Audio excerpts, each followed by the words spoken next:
రంగులెత్తుకున్నా తెల్ల రంగులవుదాం.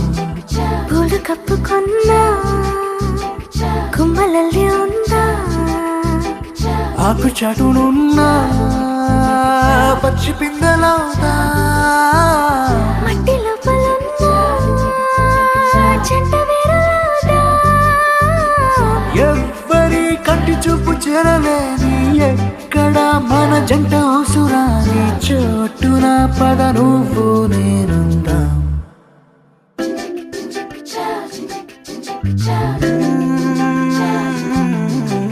రంగులెత్తుకున్నా తెల్ల రంగులవుదా. పూలు కప్పు